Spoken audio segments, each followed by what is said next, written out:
This is Dr. Aaron Werner, and welcome back to the Independent Insights, where we share quick conversations on topics relevant to running efficient, profitable, and effective independent private practices while providing the best care for our patients. Thanks to Vision Source, whose mission it is to enable independent optometrists to achieve their full potential, for supporting these conversations. Today's conversation does all of this except for the quick part.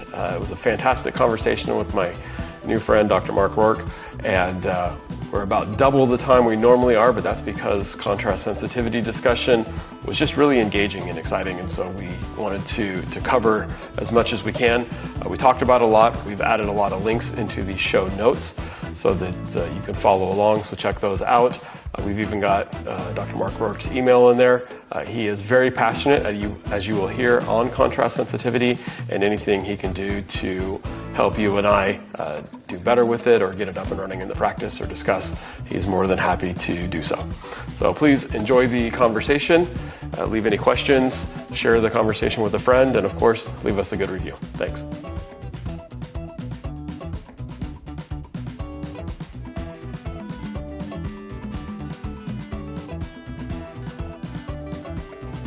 You've got the academic background. In fact, I saw on your office website that you spoke at the Brain and Ocular Nutrition Conference in Cambridge. So it's one thing to speak around the U.S., but an invite to Cambridge is a pretty big deal. And so you've managed that, and you're in private practice. So you hit two things I'm excited about. Yeah, well, thank you.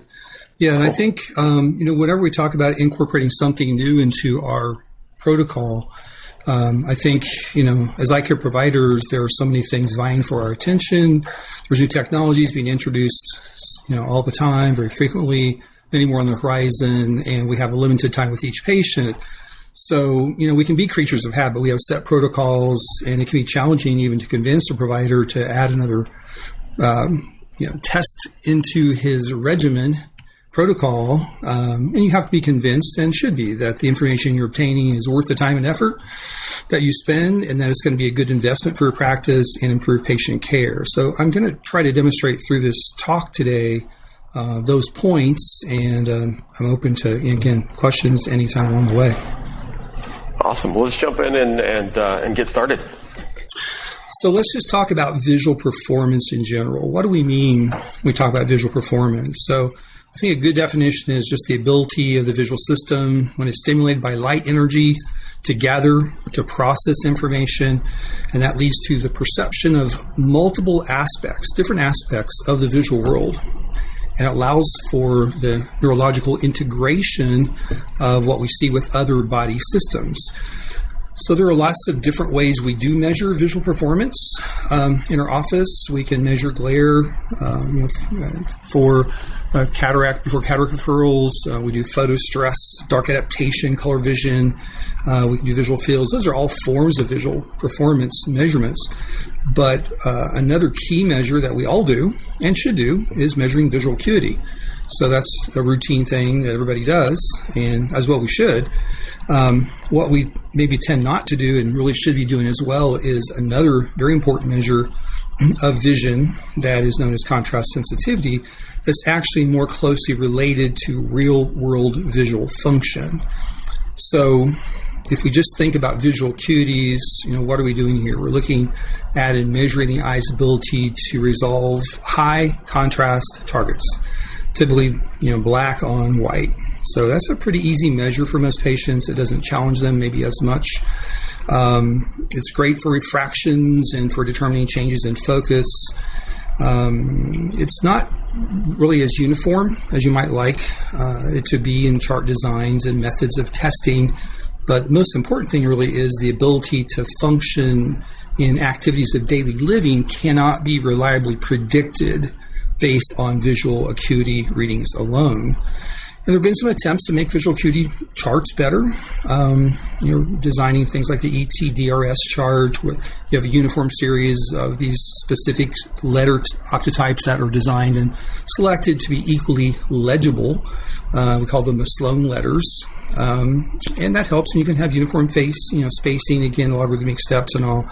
And that's helpful, but it still doesn't eliminate, doesn't remove all the limitations of visual acuity testing. So if we just talk about contrast sensitivity testing to contrast it here, we would define it, and we usually we express it in terms of a contrast sensitivity threshold. So that's really the minimum difference between the luminance of the target and the luminance of the background that's required to recognize the target.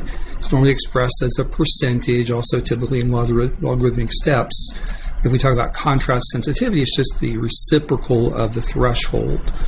And then we normally do photopic contrast sensitivity testing, meaning we have the background that's bright. If we did it with a dim background, that's mesopic contrast sensitivity testing, which is done in some research. But what we're really finding here is we're determining or defining the border between what's visible and what's invisible. So we're taking a target, a letter, let's say, and we're making it fainter and fainter and determining how faint we can make it until it's invisible to the patient. Historically, it's interesting. We might think, well, contrast sensitivity has been around for a few years, but many people don't realize it actually was looked at and measured back in the 1700s, early 1700s, in France by a scientist named Beauvoir. And he had 2 candles and a screen and a wooden rod. And one candle was close to the screen, provided uniform illumination, and then the other candle was behind the rod, which was close to the screen, and cast a shadow. And you could simply back away further and further until you could no longer detect the edge of the shadow. And that was a way of measuring contrast sensitivity, a lot more cumbersome than the ways we have now. But interestingly, this early research in the human eye reported a threshold of around 1.6%, which, as we'll get to, is actually very similar to the measurements we're getting today. So it's just kind of interesting, the history of contrast sensitivity. And I think it's probably had last 50 years or so, it's been used somewhat in research, but again, really hasn't made it, I think, into mainstream optometric care for being a part of our normal testing procedure. No, that's super interesting, the history. It just made me think that we use it frequently, and I didn't dawn on it earlier with infants in the infancy and their forced choice test, right? Those are all, at least the instruments we use are all contrast sensitivity tests. Yeah, so, cool. How do you explain contrast sensitivity when you're talking about it to patient? Yeah, that's a great question. What's a quick bullet point? So really, it enables us to see edges and borders in a scene. So in our visual system, we have a wide range of different light intensities, levels of contrast that are presented to us in the everyday world. So we can identify, the edges, borders, and the characteristics of the facial contour, things like that, when we have good contrast sensitivity. And then when we have things like cataracts or macular degeneration that develop over time, sometimes our visual acuity measurements are fairly similar. They're fairly stable over time. And we really need a tool that more accurately captures the response of our visual system as things change. And it's a much more sensitive way to determine what kind of visual impact those diseases, and it could even be lack of good macular nutrition, what kind of impact is that really having on our visual performance? And contrast sensitivity is an excellent tool to determine that. Cool. So this could really help us understand that unhappy 2020 or 2025 patient. Absolutely. Yes, I think that's a real important way this technology can be used. If we think about it, contrast is so important in our visual world. So think about walking down a set of steps in a dim environment that are carpeted, say black carpet. It'd be very easy to trip and fall because there's so little contrast. But now if you take a piece of white tape and you put it along the top edge of each step, you can easily see where you need to put your foot. You're much less likely to fall coming down the stairs because you've got that contrast. So again, the stability to function and activities of daily living, it's highly dependent on our ability to perceive this contrast in our environment when we're driving. Hopefully we have arrows that are white on the black or dark pavement Why are they white instead of gray? Well, we want to enhance the contrast so we can see them better.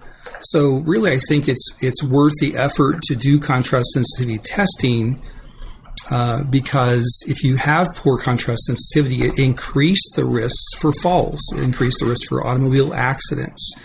And it's also associated with glare and other visual complaints, even in those who have good visual acuities.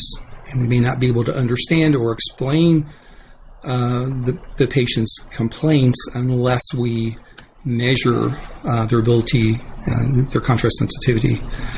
And again, among older adults, if we think about one of the leading causes of accidental injuries and deaths in the U.S., it's falls. So 1 in 3 adults over the age of 65 falls every year. And impaired contrast sensitivity is one of the strongest visual risk factors for falls. There are patients who have cataracts with pretty good visual acuity. They may not complain even a whole lot. And I've had this happen as I've measured it in my practice. And I look at their cataract, and sometimes it's kind of on the borderline. Does this patient need cataract surgery now? How much is this really impacting vision? When I measure contrast sensitivity and I find it's poor, it's worse than 5%, higher than 5% on the threshold, I know that if that's the only pathology that is causing changes in vision, I know that patient needs cataract surgery. And so it helps you really understand which patients you need to be more proactive with in regard to their management for surgery and those kinds of things. Very cool.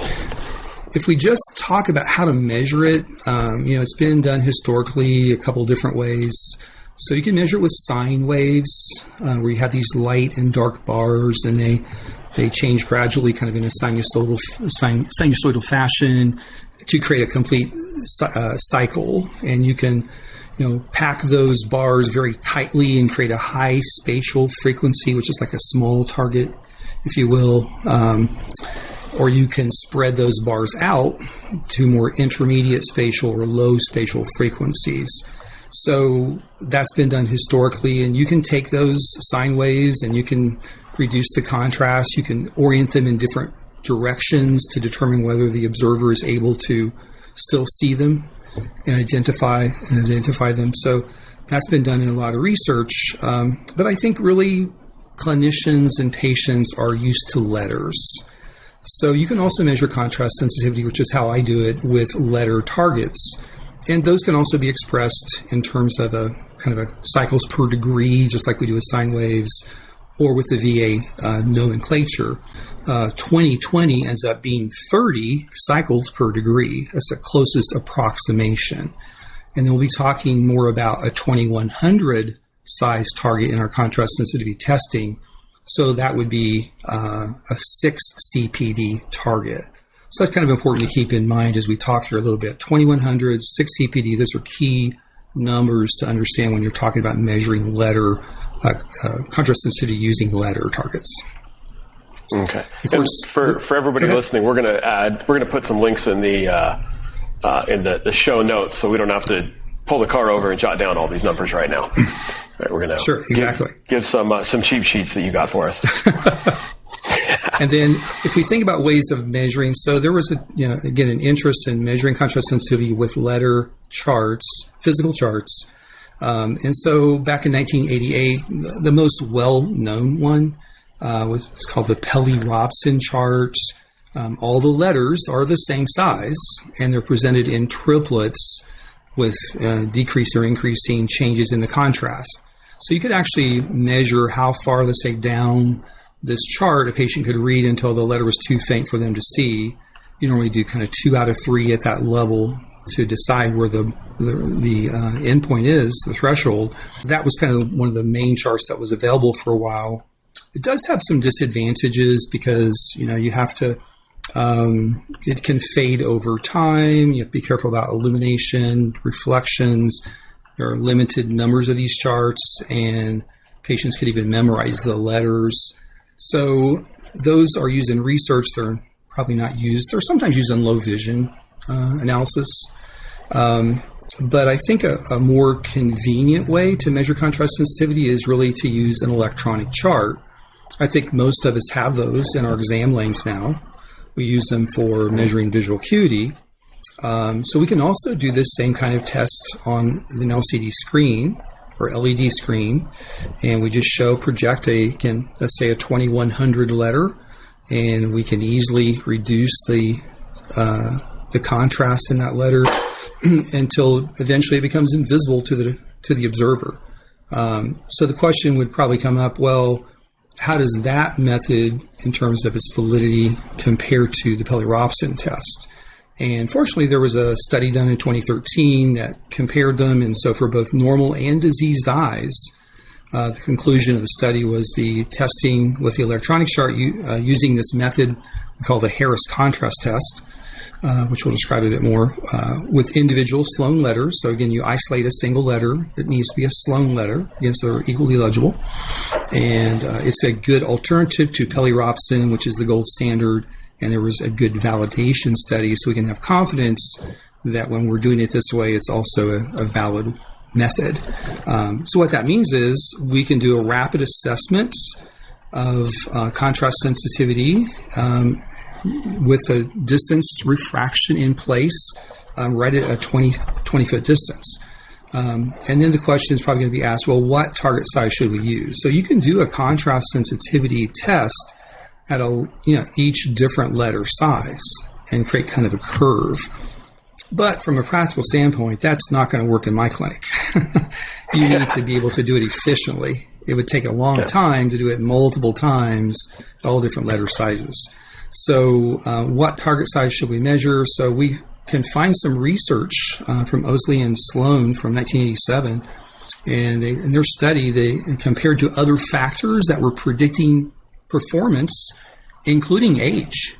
Contrast sensitivity at 6 CPD or 2100 is the most strongly related to real-world vision and the ability to detect and identify faces, signs, objects, real-world things. And I think the real interesting thing in this study too is that although it's still an important measure, visual acuity was not a significant contributor in this study. So that helps us understand how important contrast sensitivity really is in perceiving the world, in our visual world. And then if you look at that 6 CPD, so if you take, let's say, a sine wave pattern, you can change the size of the spatial frequency from high to low, and you can also make each of those very faint. You can go fainter and fainter, and you can create a curve. But what you're going to find here is the visual system shows the highest contrast sensitivity, or the lowest threshold, to the intermediate target sizes that would correspond to this 2100 or a bit larger letter size. So knowing that's like the peak area of sensitivity in our visual world. So everything below this curve, if you can imagine a curve, it's kind of almost like a bell-shaped curve, everything below was seen by that observer when the test was done, and everything above that line is invisible. So if we can do something that improves contrast sensitivity through nutrition, through cataract surgery, through other means, we're actually raising that whole curve upward, and we're increasing the size of the visible world. And some of the things that were invisible before are now visible, which is pretty cool. That's cool. That's really cool. So, when we measure visual acuity, we're looking at high contrast targets that are very small. So we just aren't capturing that important part of the curve, if you will, unless we test these larger targets and do contrast sensitivity testing. So when I do this in my exam lane, I can go through those steps. And there'll be some handouts here available as well that will be listed. But basically, we're going to measure this contrast sensitivity in our exam lane monocularly. We'll do it one eye at a time. We're going to have the best distance prescription in place. And we do not want to do the test with a dilated pupil. So we want our pupil in its normal size, undilated. We're going to turn the room lights off. We don't need it blackened in the room. We just wanted to test in a dim room. And that actually matches the way the screen calibration and the contrast sensitivity thresholds are measured in the testing process.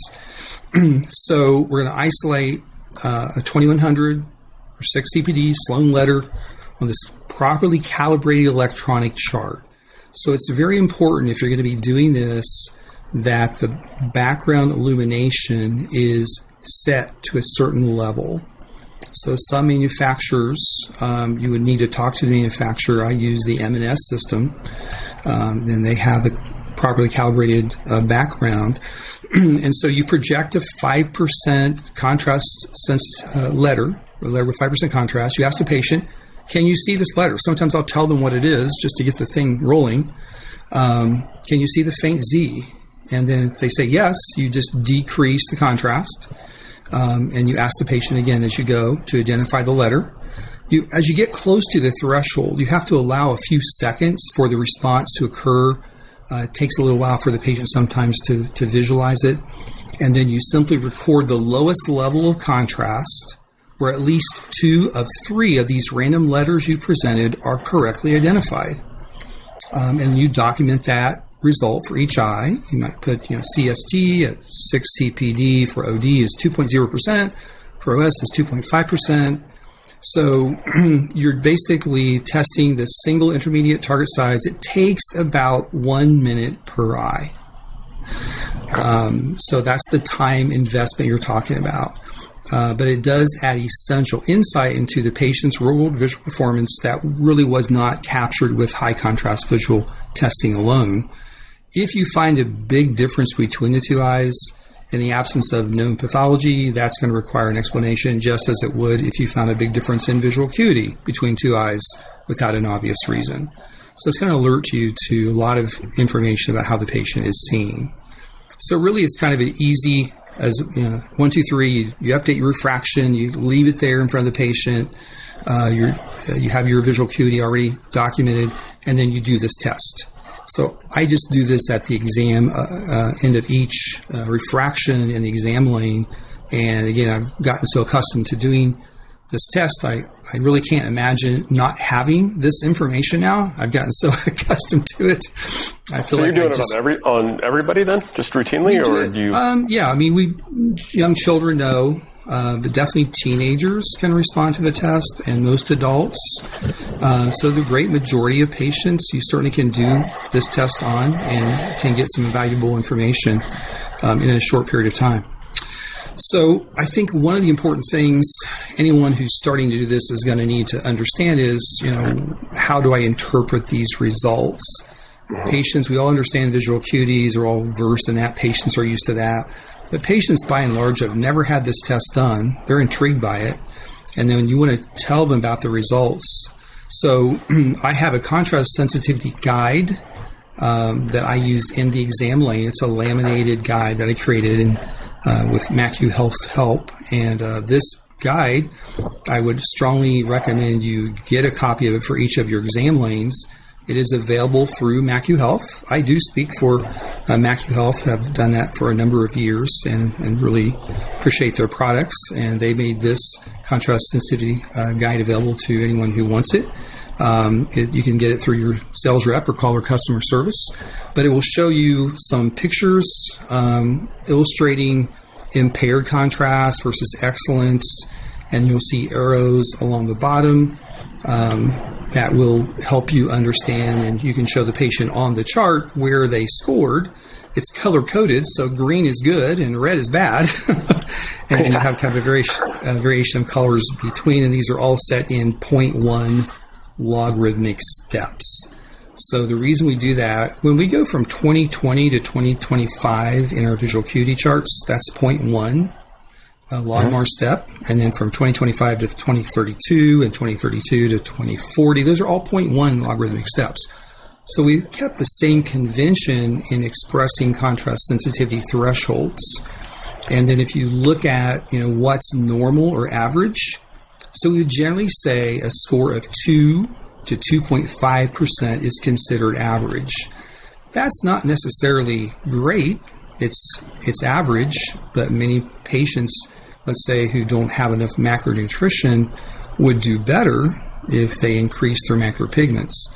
So generally we say the expected range, if you will, of normal for a younger patient, say 60 and below, is about 1.6 to 2.5%.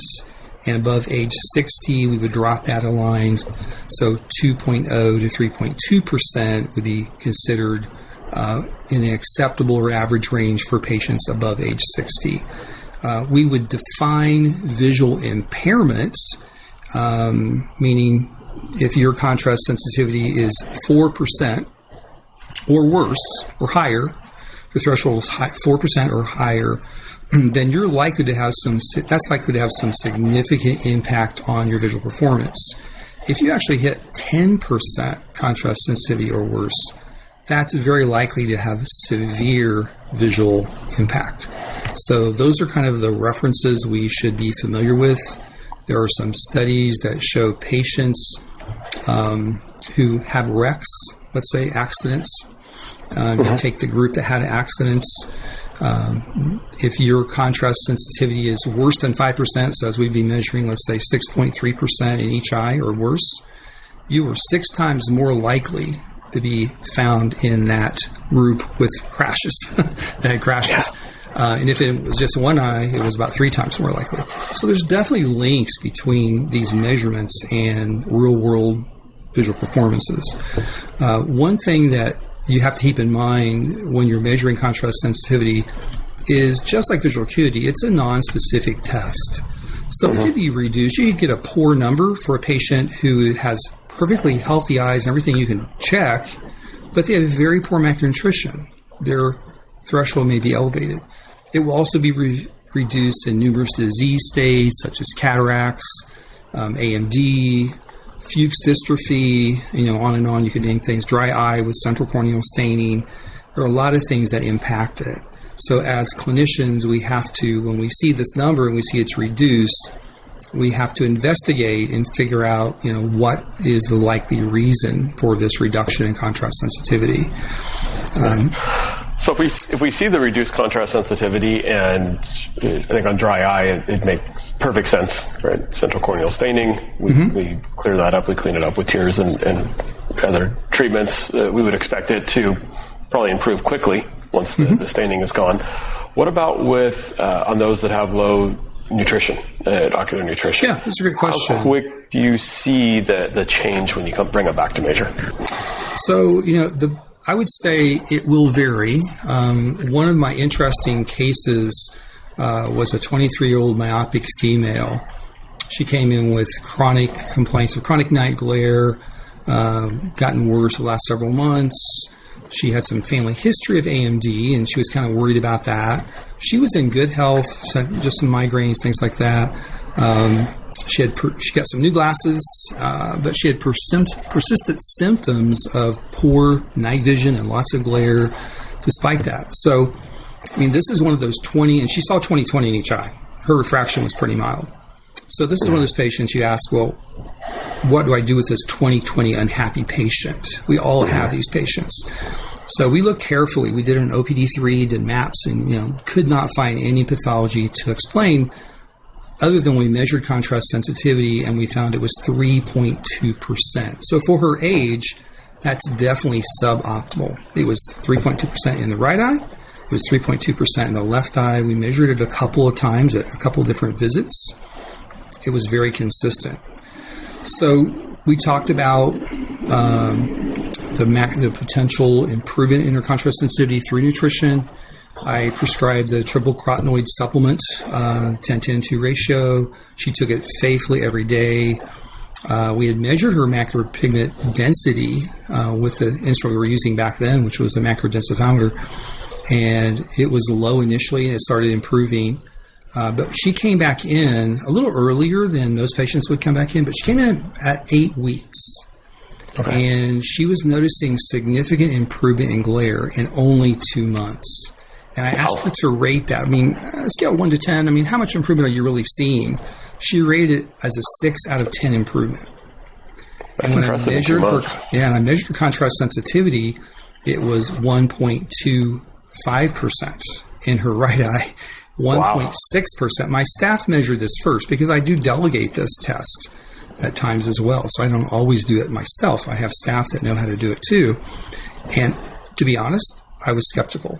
But I went back, came back in, I tested it myself.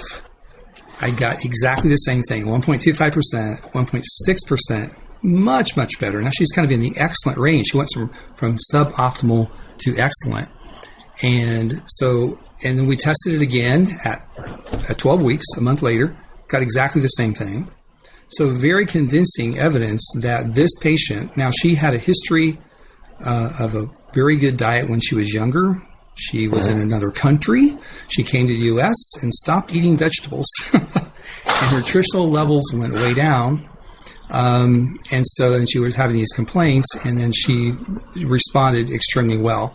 I can't promise you that every patient is going to respond that well. I wouldn't expect that. But there have been reports in younger patients of that kind of robust, rapid improvement. If you look at the CREST normal study, so this is one of the research studies I mentioned earlier that really got my attention when it came out. And the CREST study was central retinal enrichment supplementation trial. So this study used 2 arms. It was placebo, a double-blind placebo-controlled study, and the active group had 10 milligrams of lutein, 10 milligrams of mesozeaxanthin, and 2 milligrams of zeaxanthin, which we would know as macular health. And after 1 year, there was a significant improvement in contrast sensitivity, both statistically significant, but also clinically significant improvement right at that 2100 target size. So the testing, I think they did tests at 3 and 6 and 12 months. So by 12 months in that study, there were significant improvements in a large percentage of those who were taking the macular health. So that would be what I think you should set as your expectation, that it could be you'll find likely some patients who report improvements in vision sooner than that. Mm-hmm. But I think in terms of setting expectations, a 12-month, 10 to 12-month interval before you might be able to measure improvements in contrast sensitivity would be typical. Okay. I have seen some patients who at 1 year, nutritional supplementation really didn't show much, but they continued with it anyway, and at 2 years they did. So, I think if we could have done that study, stretched it for another year, would have been great. A 2-year study, I think it just wasn't practical logistically, and the cost that were right. involved. But I think it's important to stay the course when you're doing that, and that's, I think, the expectation you would kind of set for the patient. Oh, certainly expectation. I'm curious, have you in your experience seen where patients stop the nutrition, and we use Macular Health in the office as well. We believe in it, but say they do it for the year, they're happy, and then happy patients stop listening to us, and so they drop off. Do you see a decrease then in the contrast sensitivity over time? I think if they stop, it's going to go down again. Mm-hmm. Yeah. So I think one of the things, some patients may take your recommendation and, take the supplement and say, well, I've taken it for a year, maybe that's all I need for a while. If you can measure contrast sensitivity and tell them, well, your contrast sensitivity last year was, 2.5% or 3.2, and you gained a couple of lines here, you can see things fainter things you couldn't even see a year ago. I think that encourages them to continue. There could be continued improvements, and then you have the long-term benefits of just chronically good levels of macular pigment that are doing these providing antioxidant protection, improved vision, and other benefits as well. So I think it does help reduce the attrition rate for patients who might tend to drop off after a while. Yeah. Well, and I like that it gives us a way to test. It's always been my frustration with the supplementation is you're taking it, and say we're tracking macular degeneration. We don't want it to get worse, and we can measure by looking at drusen or maybe doing a dark adaptation. But I think this is encouraging because it's quicker, more real, and they can see it, if you will. Right, and even in patients who have non-advanced AMD, the CREST AMD study showed that visual acuity, the supplementation trial comparing kind of two arms, where the traditional errors with 25 milligrams of zinc, and the other that included mesozeaxanthin. And those who had mesozeaxanthin, a greater percentage of those patients actually showed improvements in contrast sensitivity after the study was done. It was a 2-year study, as I recall. So, but without measuring contrast sensitivity, you would not be able to verify the patient's visual performance, was that they were responding to the supplement in terms of visual acuity, at least. So if you have this other tool, I think it gives you some insight that you just simply are lacking without it. There are a couple of other cases I think that I've actually put together.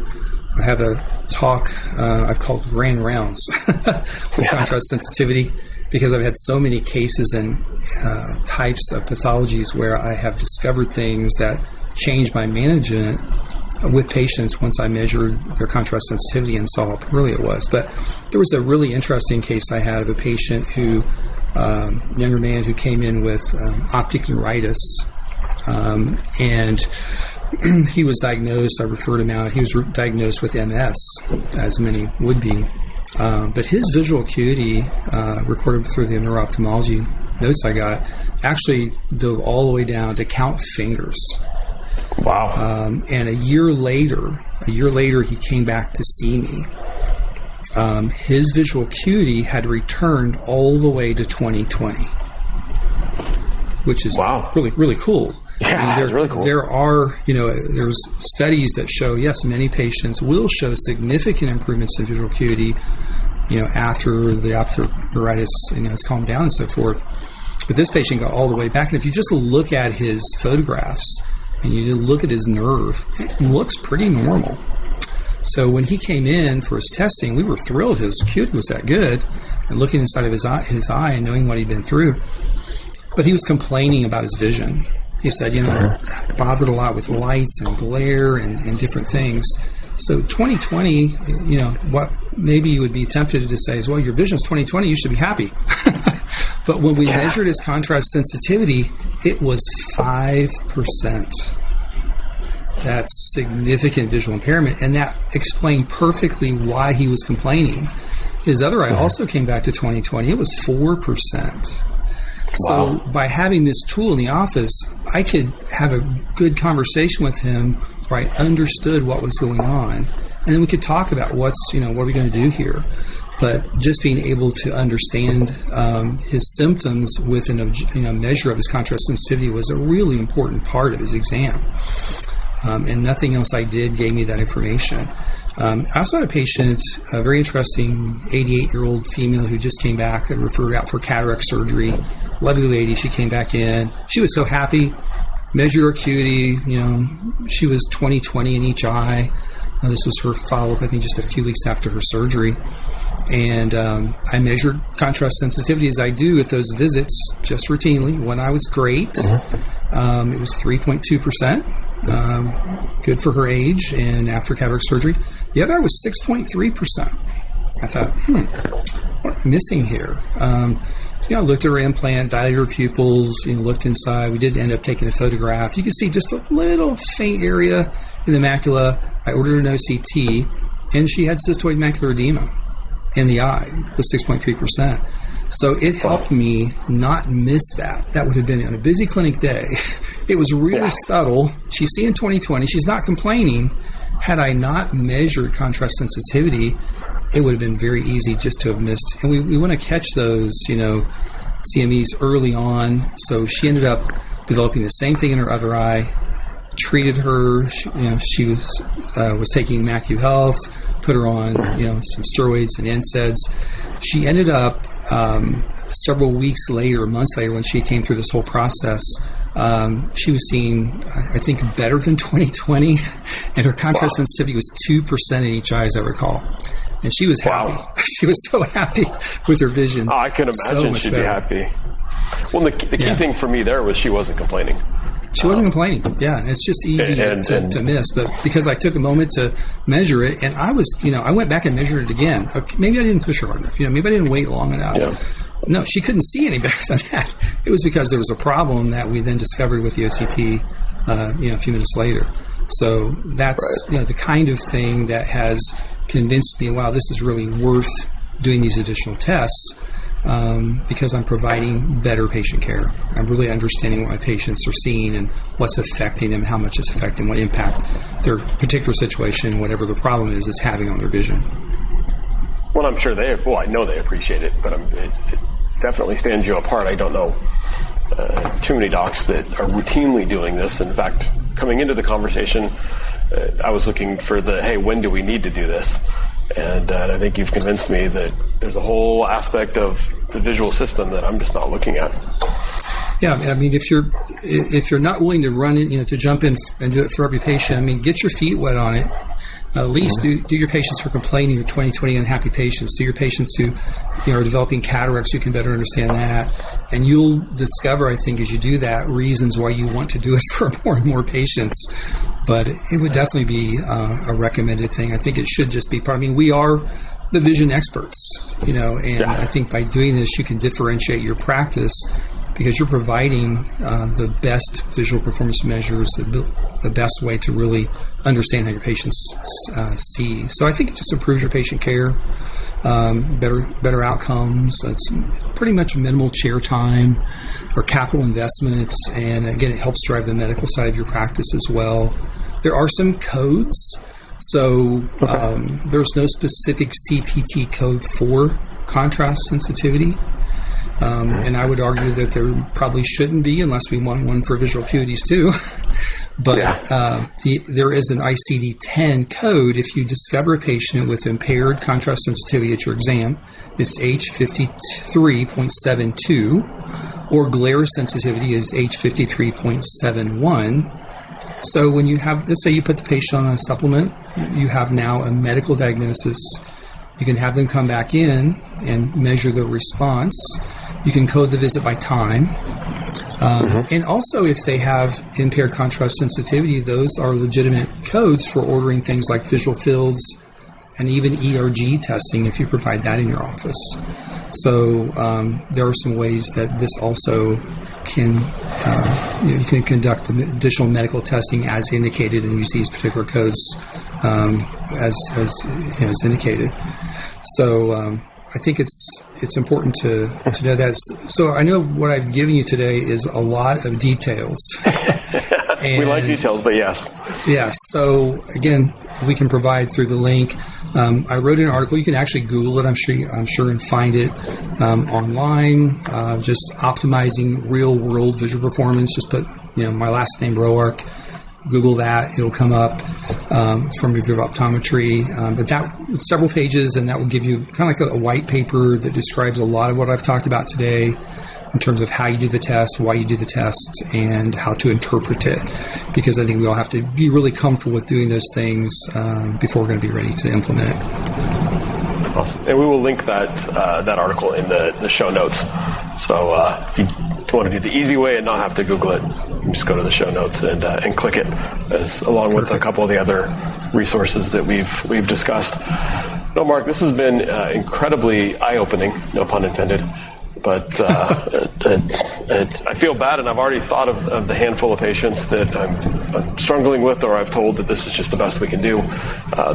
Especially those young, not overly satisfied 20/20 patients.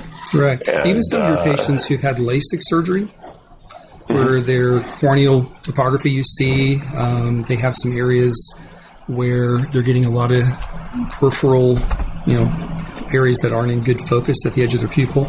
You'll find those patients, you can measure the contrast, and I've even done this where I'll give them a drop of maybe alpha-GAN-P, make the pupil smaller, their contrast improves dramatically.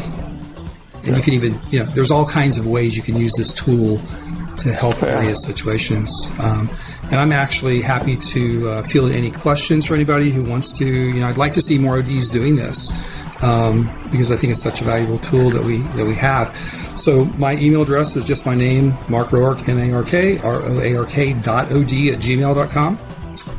Or if you want to chat, I'm happy. You can text me at 317-410-9820, and we can set up a time to chat about this as well. So, it's an area of of great interest, and I think one I'm anxious for more people to benefit from.